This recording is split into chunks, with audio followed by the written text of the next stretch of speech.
It is said that the music fado expresses the sentimental soul of Portugal. This is the story of how fado came to be, what fado became, and what fado came to mean in Portugal and still means in Portugal today. There is nothing more Portuguese than fado music. No trip to Lisbon is complete without going to a fado show. In 2011, Portuguese fado was added to the UNESCO World Heritage List.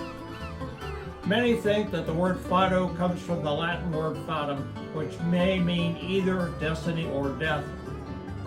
In modern Portuguese, fado roughly means destiny or sweet nostalgia or sweet sadness. However, many Portuguese say that fado is sentimental rather than sad. Much about the origins of fado is unknown. Originally, fado was sung only as lewd music in the taverns and brothels of the very low class. Due to the very bad reputation, little was written about fado for a long time. The earliest traceable origin of fado is medieval music called cantigas. Cantigas were composed and sung by roving musicians called troubadours. And these troubadours sang their cantigas accompanied with a guitar. The two traditional instruments of fado are the Spanish guitar and the Portuguese guitar. The Portuguese guitar was inspired by the English lute. The lute was played by English merchants who bought wine in Porto. The Portuguese say that fado expresses what they call saudade. Forgive my Brazilian pronunciation of that word, which word both has a history of its own and is not directly translatable into any other language. Perhaps the closest English translation of saudade is something like nostalgic melancholy or profound longing. The word saudade originated during the golden age of Portuguese discoveries, which took place during the 15th and 16th centuries. During this epoch, the Portuguese rounded the Cape of Good Hope in Africa and reached India and a lot of the rest of Asia. Over time, they established multiple trading posts in Asia and Africa and would discover and settle Brazil. However, Portuguese men paid a heavy price for all this exploration and trading.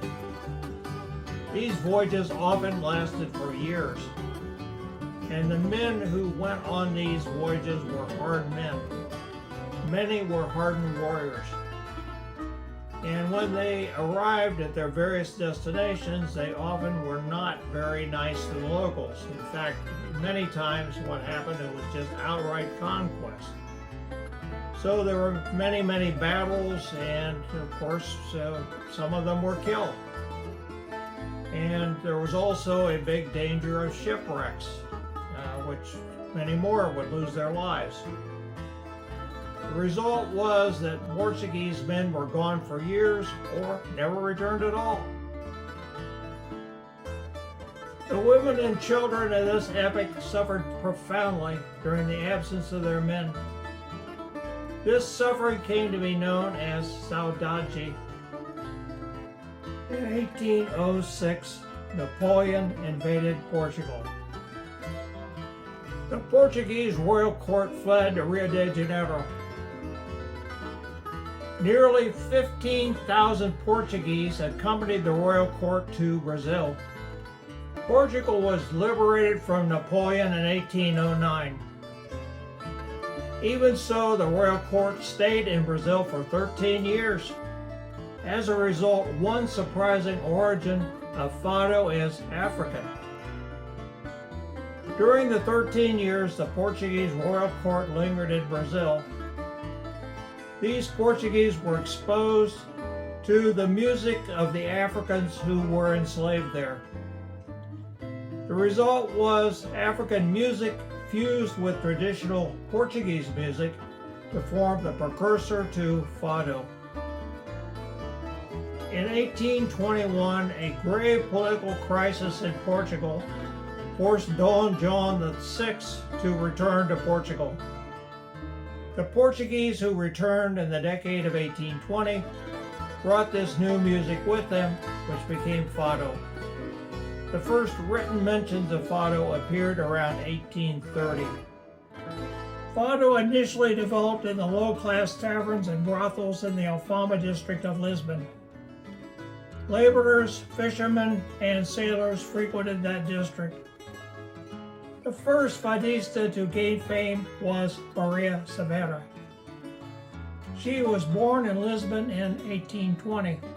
Severa was a prostitute who was tall and gracious. She sang fado in taverns playing the Portuguese guitar. During this time, aristocratic men would avail themselves of the bohemian pleasures offered in the district where Severa sang. In this way, fado found its way to the upper class. Count Francisco de Paula frequented this district and noticed Severa. Severa became his mistress.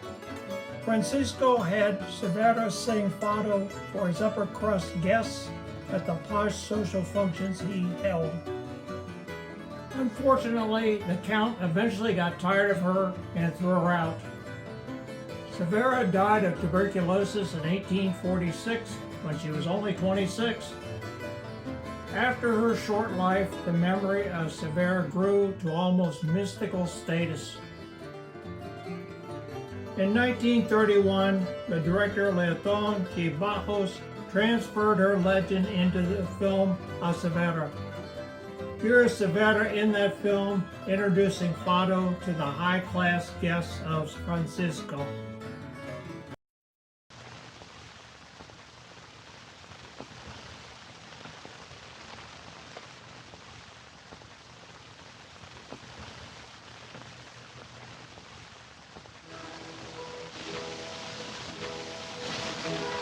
Quem tiver filhas no mundo, não ria das desgraçadas. Quem tiver filhas no mundo, não ria das desgraçadas, porque as filhas da desgraça também nasceram honradas, porque as filhas da desgraça também nasceram honradas.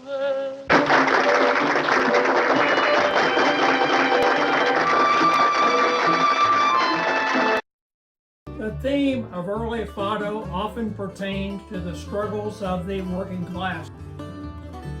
For that reason, early fado often became a media for activists of the left. In 1932, Antonio Salazar came to power in Portugal. Salazar transformed Portugal into a right-wing dictatorship he called the New State. Not surprisingly, subversive fado would not be tolerated in Salazar's new state. For that reason, all musical lyrics had to be approved by government censors before that music could be performed. Singers needed a license to perform in public. Singers which the government considered subversive lost their licenses. In 1974, junior Portuguese army officers bloodlessly overthrew the dictatorship and established a democracy in Portugal in what was called the Carnation Revolution.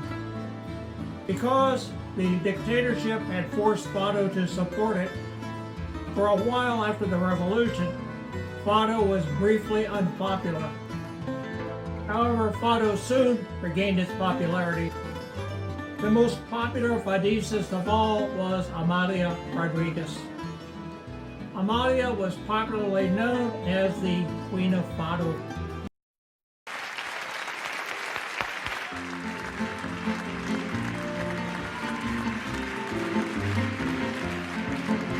Lisboa já tem sol, mas cheira a lua quando nasce a madrugada sorrateira e o primeiro elétrico da rua faz cor com as chinelas da ribeira. Se chove, cheira a terra prometida, procissões têm cheiro a rosmaninho. Nas tascas das vielas mais escondidas, cheira a iscas com elas e a vinho. Um cravo numa água furtada, cheira bem, cheira a Lisboa. Uma rosa a florir na tapada, cheira bem, cheira a Lisboa. A fragata que se ergue na proa, a varina que teima em passar, cheiram bem porque são de Lisboa. Lisboa tem cheiros de flores e de mar. Amália became a fundamental force who introduced Fado to audiences all over the world. She traveled and sang Fado internationally throughout her long career. Amália Rodrigues died on October 6, 1999 at the age of 79 in her Lisbon home. The Portuguese government declared 3 days of mourning. Amália was given a state funeral. More than 100,000 people filled the streets to mourn her death. Amália became the first woman to have her tomb placed in the National Pantheon of Portugal. Today, Fado is more popular than ever. There are numerous very talented Fado singers who perform it. Notable among them is Mariza Nunes. Here is Mariza performing contemporary Fado. Que nos prenderá como se fora de cera, se quebrava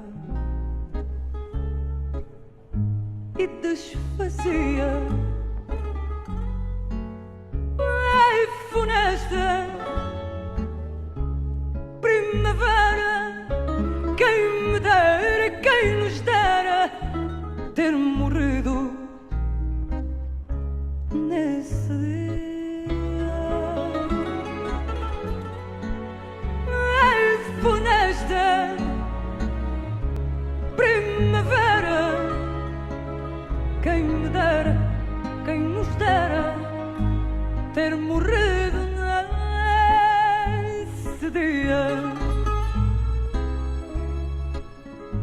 E condenaram-me a tanto viver comigo meu pranto, viver, viver, viver, viver, viver e sentir,